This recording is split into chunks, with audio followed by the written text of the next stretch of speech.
on, guys.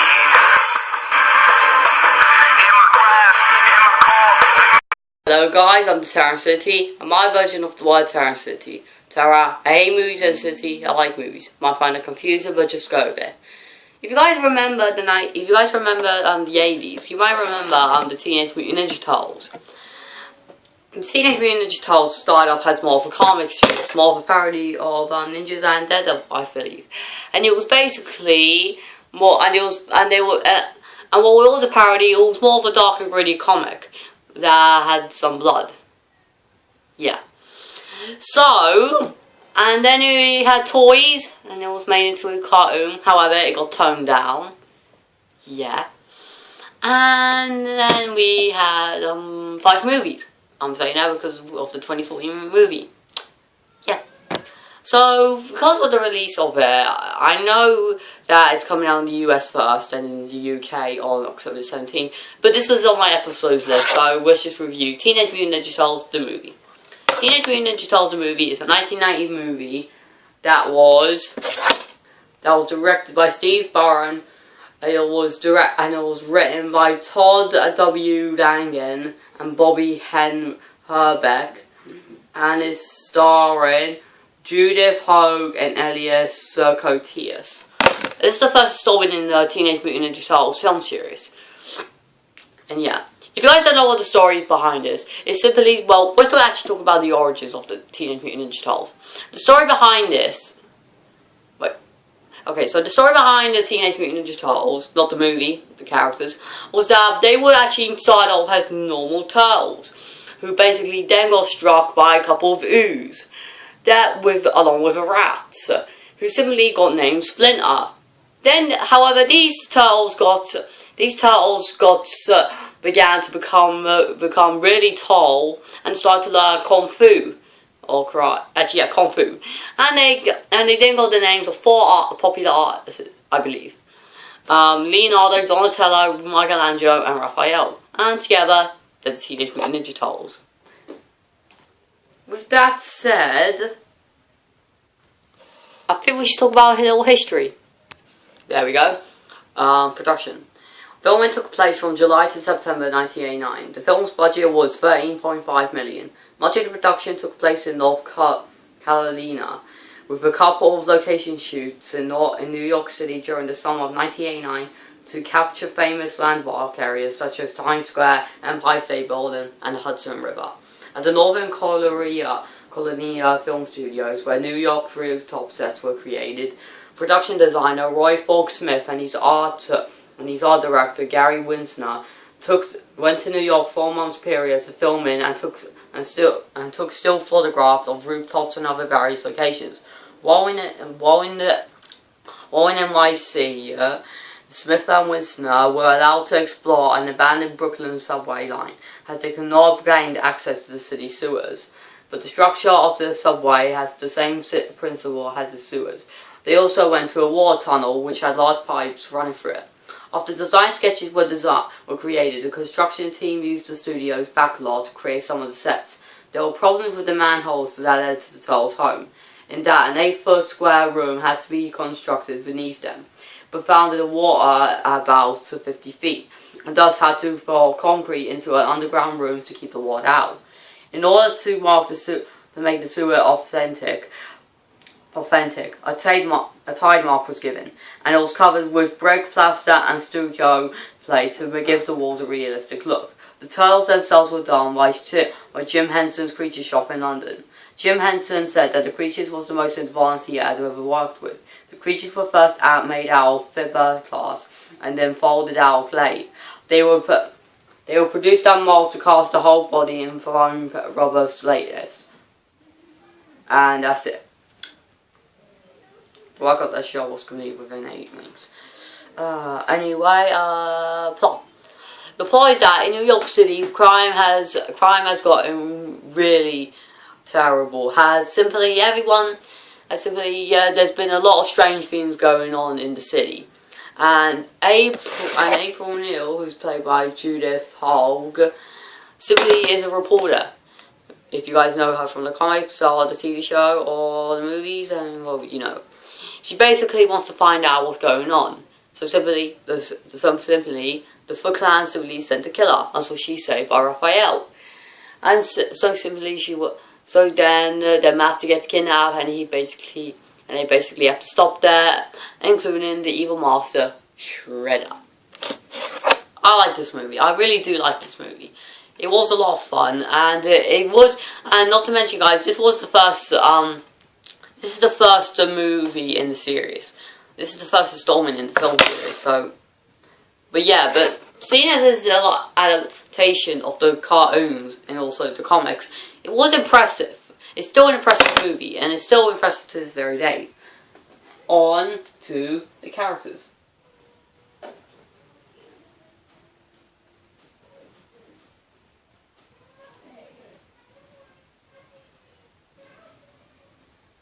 Judith Hogue plays April O'Neil.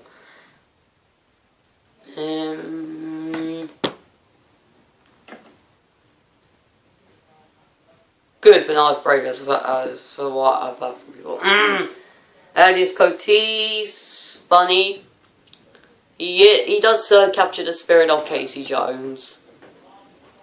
And that, Sean Page plays Raphael, and Raphael's actually my favourite character, so he's actually my favourite character, and so yeah, I actually like his character in the story, and I do like what they did. Michael Lensisti plays Michelangelo, and he was actually the funniest it was actually the best part about the film. It was a lot of fun. David Foreman plays Leonardo, the leader who you may know, who is the leader of the Teenage Mutant Ninja Turtles, and yeah. Sorry guys, yeah, what was that? Sorry guys, I had to check.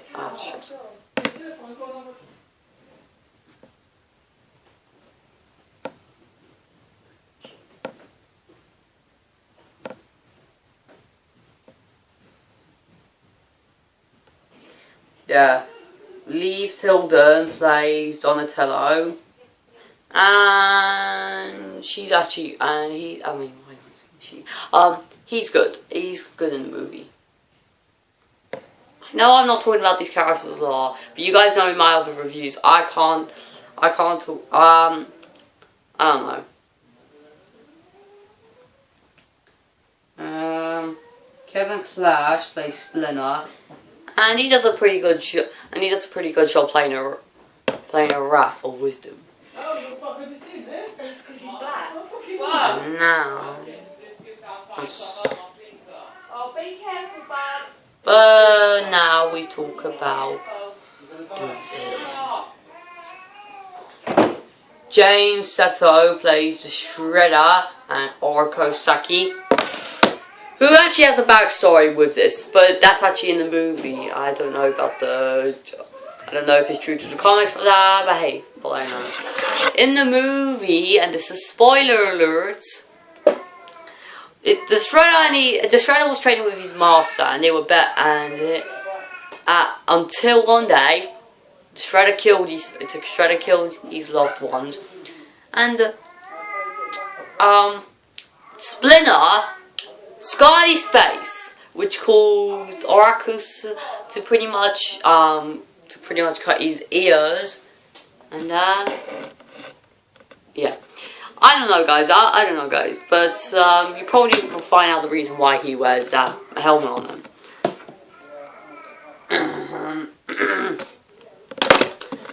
But he is good. I don't like his scheme though about him saying punish the turtles. I like his scheme better in the second film, which I haven't saw, but hey. The design, the action of the movie, actually no, the effects. No, they didn't use effects. Okay, the production designs. I like the production designs in this film. They all look pretty good. From Shredder's Secret Lair to Turtles' New Home. It does feel like something straight out of a comic book. And I'm happy for that. And yeah, action sequences. Seeing as this is directed by Steve Barron, who I don't know, I actually like the action in this movie is pretty impressive. Anyway, guys, the action. I love the action in this movie, and it's pretty impressive. With that. So yeah, I like the action in this movie. It's awesome, and it's some pretty good editing. On to the designs of the turtles. The designs are cool. I love the designs. Now most of you are saying, well, the practical effect. Well, why? And that. Well, most of you are saying, well, the costumes do look cheesy. But guys, look at this. This movie came out in 1990, the time where we hardly used special effects, and all we relied on was practical effects. But now all we do in the 2000s, in this century, because guys, in the 90s, all we had to rely on was CG and practical effects. But we mostly stuck to practical effects. But now our days, we're sticking with less practical effects and more CG. Just look back at that. Just look back. But yeah, I do like the designs. If I have one problem with this movie, it's the end battle. Once they finish, and this is another spoiler. You die out? Good. So when they defeat all the Foot Clan, it looks like a victory until the Shredder comes along. And seeing as you may think that this could be a satisfying battle, well, it hardly isn't. Because they get the butt kicked by the Shredder, which that isn't a terrible thing. And it looks like that they're about to lose. Until Splinter comes, and it looks like that this whole that it's going to be this huge battle. But guess what? Shredder charges at him with his own spear, and Splinter gets a nunchuck, throws him off a roof, but he survives.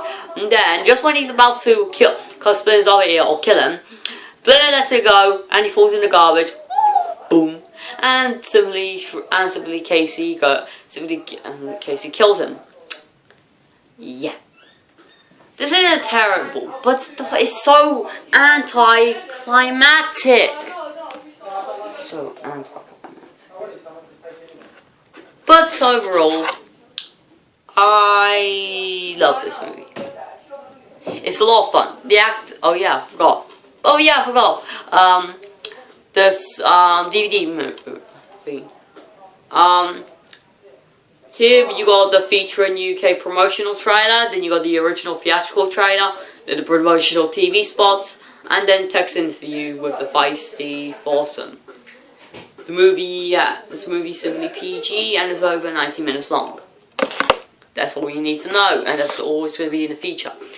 So overall, I love this movie. Acting is great, the designs look awesome, production designs are good, and the fights are good. This is a really great start to the series. I don't plan on looking at all of them. I might do that on October. Actually no, September. Maybe. So yeah, I'll give this movie a 9 out of 10. It's a very good movie. I do love it. If you guys like Teenage Mutant Ninja Turtles, there's no doubt you will love this. You will love it. And that's all I can say, folks. Adios, and I'll see you guys when I take a look at an animated movie. Taken. Blood Vengeance. See you guys. Adios. Why you tell me, backstab me, bring the faith,